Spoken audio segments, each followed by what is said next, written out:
Aliyah, hi, welcome. Oh, It's thank so you. it's so nice to meet you. Wow.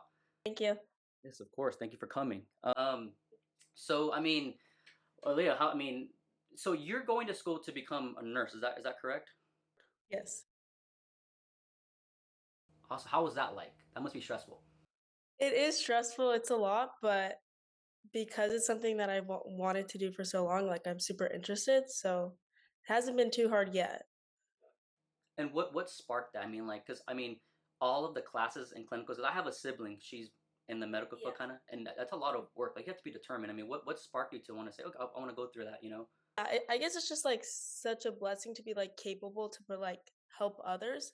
Mm. Um, uh, I don't know, like, other people aren't exactly fortunate to do so, and I am, and because I'm healthy and able to do so, why not go and help others? I think that's definitely something we need more. I think heroes, if you will. Especially what Yeah. we went through in 2020, the pandemic, just stuff like that in general. I think that's such a cool, that's such a necessary and a hero. That's a hero job, and I think we need more of that. In the world. Um, no, that's great. That's awesome. Yeah. Well, Thank you. good luck to you on that. Just able to provide comfort for people, especially like now being able like I've been in the clinical setting and there's so many older people or adults. At least I've only worked with older people so far. There's not people talking to them. There's not people not all of them have visitors, so it's kind of nice to just be those people to just be there for them. Yeah, and it's also one of those things to where you don't know who you. I mean, it's a high demand thing, like especially like in Yeah, the ER, like in the hospital in general. Like you never know what kind of a patient you're going to be helping. exactly. Yeah. And yeah, Exactly. and Yeah. yeah, definitely that's definitely an impact there. Um, Mhm. so Leah, you do have such a great um following on social media, with you being on, social media and, people knowing that you are, I assume that they know that you want to become a nurse and going to school for all that. What's it like Yeah. to get support from people who view you and just want the best for what Aliyah wants to do? Honestly, it kind of means everything, especially times that like I don't feel like I have that support from people closer to me or they don't have the time to. It's kind of like having like a second family, a second friend group that I'm able to just go to and seek Mm. support from even when I'm not feeling my best. So I love it. It's kind of like you get that extra. I mean, our family, they support us, right, and whatever we want to do. But I think it's more of like it's special when family supports you, but when friends or strangers or whoever they push you, it's like, okay, I can really do this. And it's even crazier because they're not around you, but they know see and how much like see much how much I'm putting into it and whatnot, and like recognizing that. So it feels good, definitely. That's incredible to see. Awesome, yeah, for sure. I mean, when you go live on TikTok, everyone just like, that's so cool. You should, I see that, I really do, and there are some Yeah, good people in that live who really do root for you. yeah, That's incredible to see. Because since we're talking about you going into like becoming a nurse in the medical field and running into patients. I mean, I think it's relevant to like ask because you never know, as I said, who you're going to run into, but yeah. also in your daily life. I mean, have you ever had a strange or positive experience yet, or do you think you will, especially heading into the medical field? With having a famous sister, do you think that's going to be like, oh, like people treat you differently? Like, oh, like from rude I to feel nice, nice to rude. Yeah, I feel like people definitely do treat me differently, and it's happened like more times than I can count, literally like yesterday. Um, but as far as like normal life, it's just a big reason why I've been so selective about who I allow into my inner circle. Um, just because it's not easy figuring out who's just seeing me for me and who's seeing me because they see her. They half the people when they come up to me, they're like asking for pictures with me, but they don't know my name. They just know that I'm her sister. Um, so it's different when you're finding someone for your inner circle friends wise. As far as being out, like even on social media, everyone just thinks that like everything's handed to me.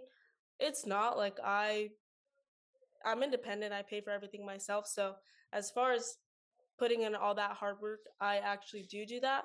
But I don't think anything's really handed to me. And people that are older, especially out in the medical fields or whatnot, they don't really know me or I didn't grow up in this area. So it hasn't been like that yet.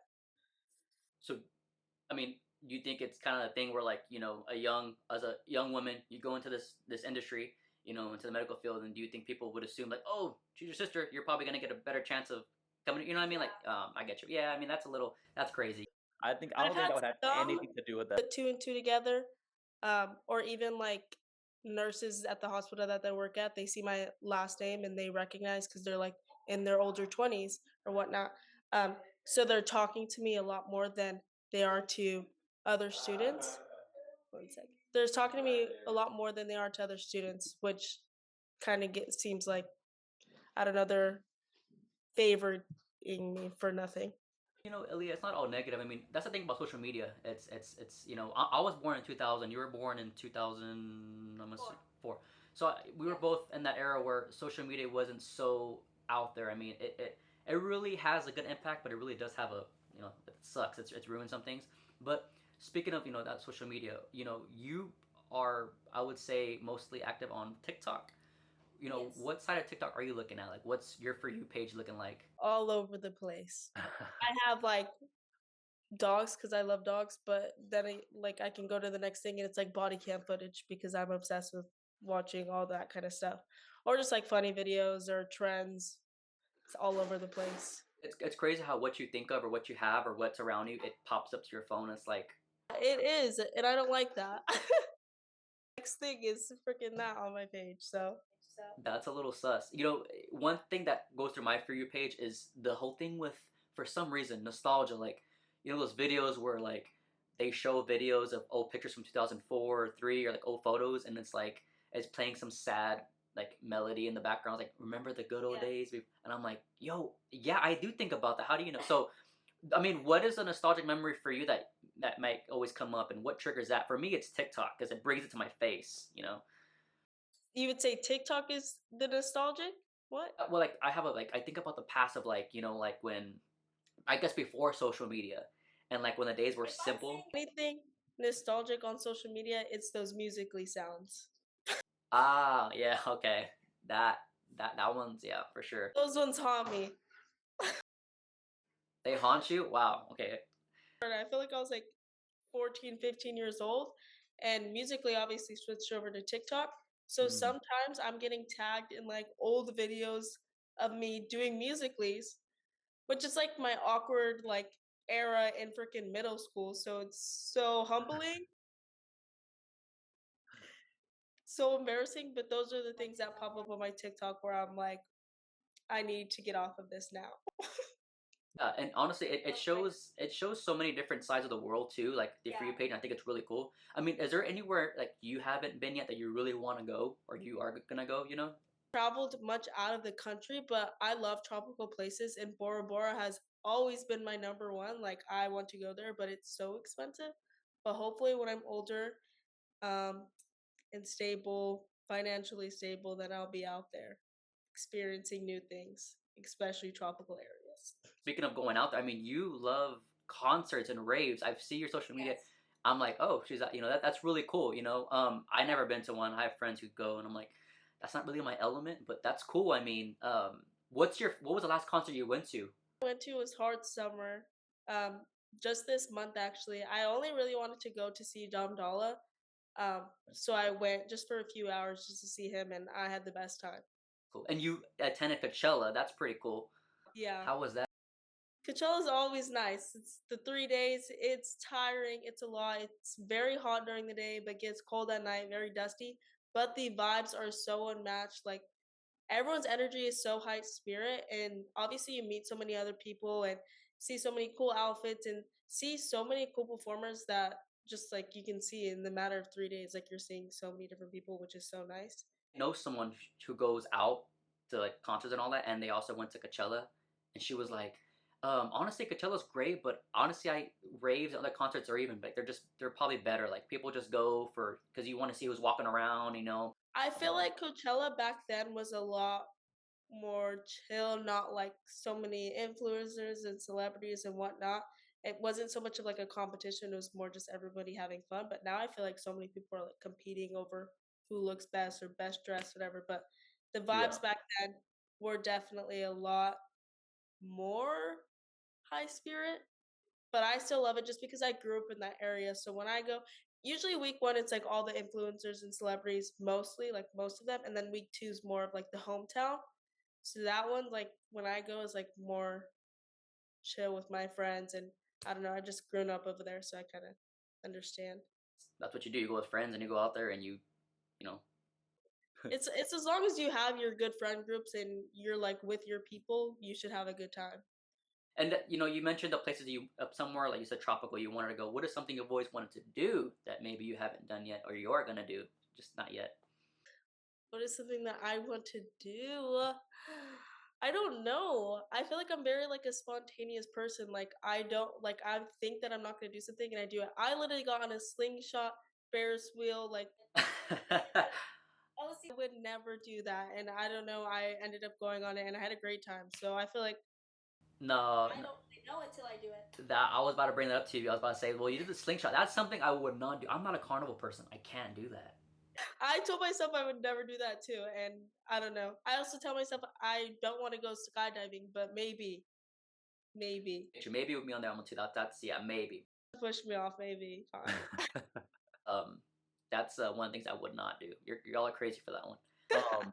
So I mean, music. What's your genre of music? I want to say, and honestly, because what I see on live, I wouldn't want to say because of you, but honestly, just in general, Bon Iver is my artist, and I feel like that's your artist too. He could be. He's on to like my sad playlist, which sometimes I'm on it. Sometimes I'm on it. But I would say I do have a bunch of like I have an R&B playlist that I listen to quite often, and then recently I've been listening to more like country or like indie, as in Noah Khan. I listen to him so much. Yeah. He's probably like the top artist that I've been listening to recently. And same with Hazlitt. I just discovered Hazlitt and I've been listening to him as well. Me too. I think it's very like mellow, metal. Yeah, I swear I'm not depressed or anything. It's a vibe, you know. Me neither, I swear. Any what about podcasts? I mean, speaking of music and things that you can access on Spotify and all that stuff. You have any podcast or anything you recommend? Maybe you check out. Don't listen to any podcasts besides the AI podcasts that I make for myself for nursing school. Okay, nice. I mean, honestly, medical stuff could be good for you to listen to.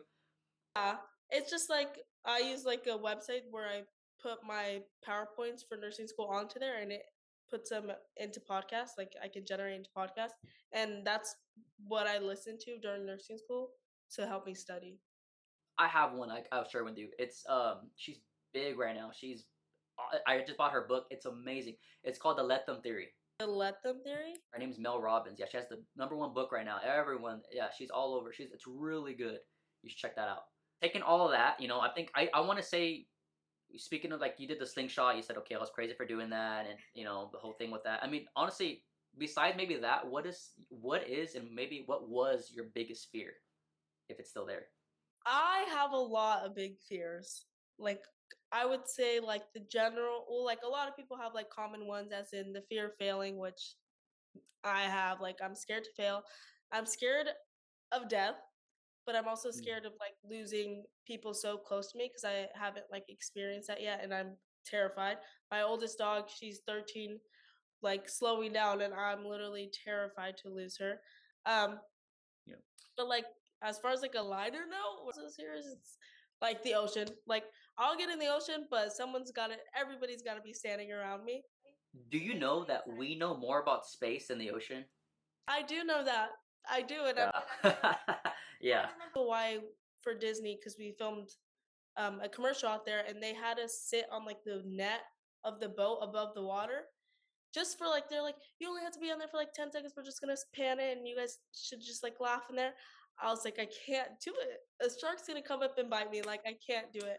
I'm terrified of the ocean and like kidnapping, that thing also always scares me. There's little Yeah. things like that where I'm not No, okay. those are solid reasons, and I can agree with you on those. That's for sure. Yeah. One last question. I think it's you know, given all that you said, I mean, Aaliyah, where do you see yourself in 10 years? 10 years. Well, I want to be a CRNA. So 10 years CRNA. I want to be married. I want two dogs for sure. One's going to be a mini dachshund. Nice. And then I want kids. I've always told myself I wanted 2 or 3 but now that now that I'm growing up, I feel like it's 3 for sure. You never know, it might go to 4, and you never know. I want 2 boys and a girl, at least 2 of each gender. If I get 3 boys, I'm cooked. That's where it's at. I have a sister and a little brother, and my mom's like, it's such a blessing to have, both genders, a daughter and a son. You get to have, I wanna experience both, but a boy for sure, because boys are easier. definitely. Well, I mean, I think we're gonna wrap it right there for now. Thank you so much, Aliyah. Thank you so much. Thank you for coming on, and it was such nice talking to you and meeting you. Yeah, you as well. It was nice to meet you. Yes. Finally. I'll see you Not on just live. me talking to a screen. Yeah, I'll see you there. Bye bye, Leah. I'll take Bye. care. Bye bye. You as well. Bye bye.